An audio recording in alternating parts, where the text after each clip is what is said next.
अकोला शहरातील प्रमुख रस्त्यांवर कचऱ्याचे ढीग साचल्याने नागरिकांचे आरोग्य धोक्यात आले आहे। स्वच्छता विभागाच्या दुर्लक्षामुळे शहरात दुर्गंधी आणि आजारांचा प्रसार होण्याची भीती व्यक्त केली जात आहे।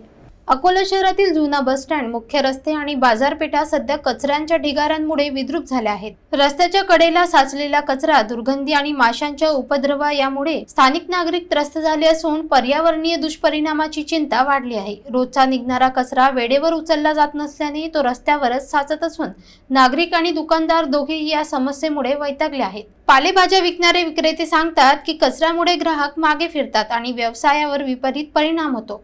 एक व्यापारी म्हणतो, स्वच्छता मोहीम केवळ फोटोसाठी उरल्या आहेत।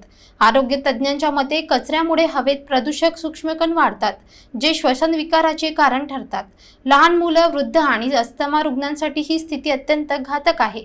डॉक्टरांचा इशारा आहे की शहरात असेच चालले तर डेंग्यू, मलेरिया आणि श्वसन आजाराचे प्रमाण झपाट्याने वाढू शकते। स्थानिकांनी वारंवार तक्रारी करूनही महापालिकेने कोणतीही ठोस कारवाई केली नसल्याची संतप्त प्रतिक्रिया व्यक्त केली आहे।